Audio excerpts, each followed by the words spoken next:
Whether you're new to photography or you've been around photography for a long time, I know that there's plenty of camera myths that you hear all of the time. I want to address a couple of the most common ones that I heard and actually tried out myself to see if they had any merit.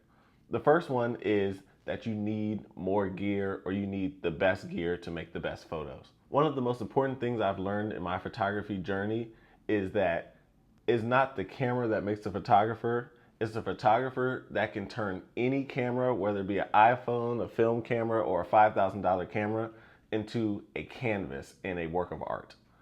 A great photographer can go take your camera phone and produce some amazing photos that will make people say, oh, you have a really nice camera. Whereas you can give someone who has a really nice camera but doesn't understand angles, doesn't understand timing or patience, and they'll produce a photo that looks like it has, good depth perspective or something like that, stuff that a camera can give you, but nothing really more than that. At the end of the day, there's a difference between just a photo and a story captured in a still image. And that's what a photographer produces compared to someone who just has a camera.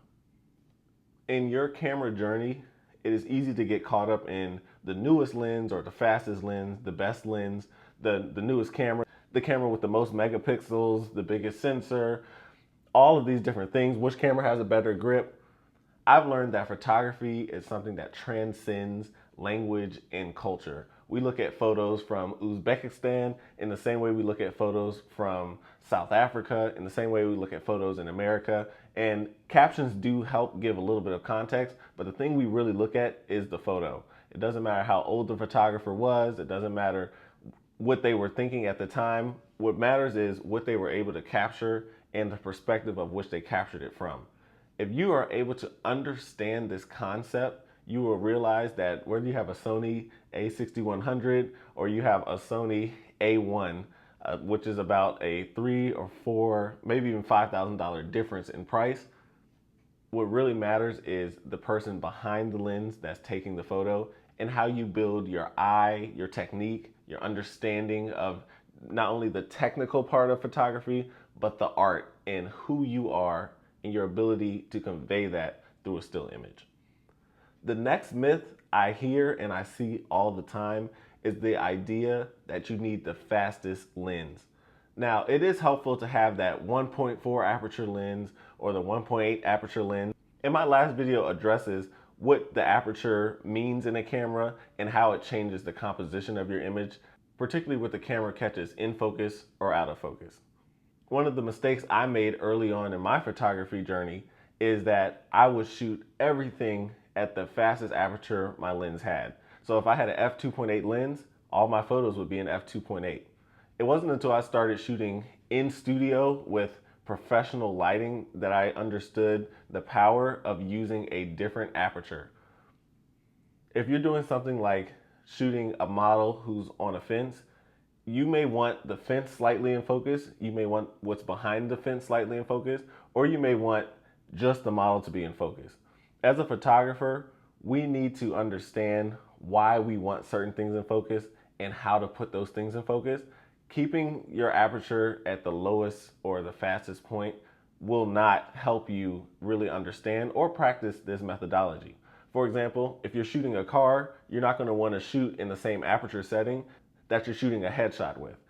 Even in headshots, you may shoot a headshot in a studio with professional lighting at f8, whereas if you're shooting a headshot in the middle of New York City, you may want f2.8 so you don't have other people distracting from your subject.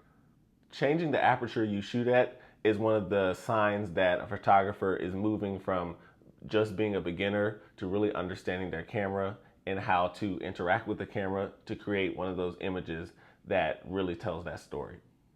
Moving on with the theme of using the lowest that your camera has to offer, shooting with the lowest ISO is another mistake that a lot of photographers make, including myself. Now, if you come to photography from the video side, you have probably heard a lot about keeping that ISO low and not having a lot of noise. Same thing in photography. We're taught to keep the ISO low, around 100, and that way we don't have to worry about noise. But the more you understand your camera and how your camera performs, you'll be able to see that A lot of the times your camera is still sharp at 1600 ISO, 3200 ISO, and for really, really good or more expensive cameras above that. The reason why I mentioned in the first myth that you don't need more gear is most photographers aren't going to be doing a type of photography that requires an ISO over 1600 or 3200. And when you are, one, you'll likely be getting paid to do it, such as doing high level sports photography or astrophotography. This is why it's important to really experiment with different photography disciplines to understand those various techniques, because you may want low ISO in certain situations like a headshot, for example, but you may want a higher ISO if you're shooting a basketball game in a dim gym or you're shooting a concert.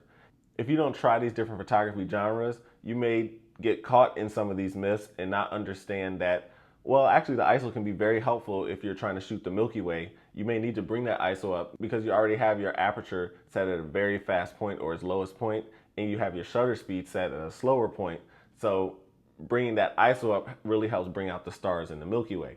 Bringing up the ISO in a concert may be the difference between seeing the subject and having some room to work in post to illuminate the image, or just having an image that's too dark and you essentially have blacked out all of the image. It is true that you want to use the lowest ISO possible to have a clean and properly exposed image, but the falsity in the myth comes at the concept that you always need to shoot at the lowest ISO. Some of your best photos may actually be around 800 ISO or 1000 ISO or even above that, just because the ISO helps you deal with those situations that are a little bit darker, and you can have great contrast and great depth in your photo in photos where you do need a little bit more ISO to get a well exposed image. The last photography myth I want to discuss is this concept that you need to niche down. Now, it's a perfect myth because there's truth to it, but there's also some misleading concepts and falsities inside of it. To be an effective, successful, professional photographer, you will need to niche down at some point, even if it's just in the beginning while you're getting your business going and people are becoming to associate your name with a certain type of excellence in a particular genre, such as car photography. However, to get there, I believe you need to try out various photography disciplines, and I believe you should always be trying out various photography disciplines, even if you are successful or focused on a particular niche. Like I mentioned in the last myth, when you shoot Milky Way photography versus when you shoot car photography, it requires you to think of your camera and its settings differently. And being able to really circumnavigate various exposures, lighting setups, environments, and anything in between really helps make you a better photographer. In shooting various genres, you will find that it makes you a better photographer and more creative in the niche that you plan on shooting. If you're a car photographer, try Milky Way photography. There may be certain concepts that you learn in Milky Way photography that will give you different ideas for car photography. If not, change the way you think about your camera and enhance your ability to shoot car photography. It's also a possibility that when you try different genres, you may find that you like something that you never would have considered otherwise. When I first started photography, I knew I wanted to capture images that told a story, and I always wanted to shoot photos that had people in them.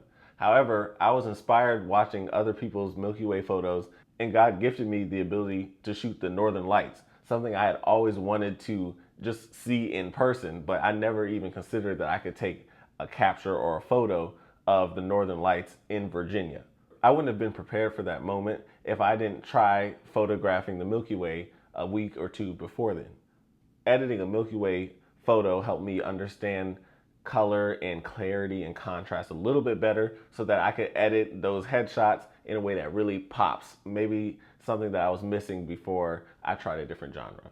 Similar to an athlete, if you try different sports, it may help you enhance your flexibility or agility or even your ability to think through your main sport.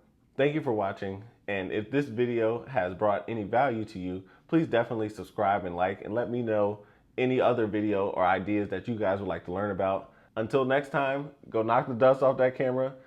If any of these myths have been strongholds for you, I encourage you to go try breaking a couple of them and see what images you're able to produce now that you have a renewed sense of the world of photography.